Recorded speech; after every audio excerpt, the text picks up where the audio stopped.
छत्रपती शाहू महाराज संशोधन प्रशिक्षण व मानव विकास संस्था सारथी मार्फत राबवण्यात येणारी छत्रपती संभाजी महाराज युवा व्यक्तिमत्व विकास व संगणक कौशल्य विकास प्रशिक्षण योजना अचानक बंद झाल्याने कोल्हापूर जिल्ह्यातील सुमारे 5,000 विद्यार्थ्यांचे संगणक शिक्षण ठप्प झाले आहे।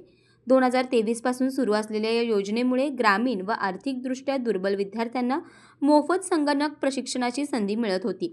रोजगार व स्वयंरोजगारासाठी उपयुक्त ठरणाऱ्या योजनेत tally, DTP, hardware networking, data entry operating, digital marketing, basic computer, spoken English, web designing, coding, mobile app development अशा आदी अभ्यासक्रम शिकवले जात होते।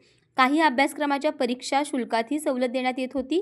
मात्र गतवर्षी योजना बंद झाल्याने अनेक प्रशिक्षण केंद्रांमधील प्रशिक्षण थांबले आहे। ही योजना पूर्ववत सुरू करून महाराष्ट्र शासनाने 500 कोटी रुपयांची तरतूद करावी अशी मागणी शिवसेना उद्धव बाळासाहेब ठाकरे पक्षाच्या वतीने करण्यात आली आहे। यावेळी संजय पवार, विजय देवणे, मंजित माने, विशाल देवकुळे, सौ प्रतिज्ञा उत्तुरे तसेच किरण कुलकर्णी असे उपस्थित होते।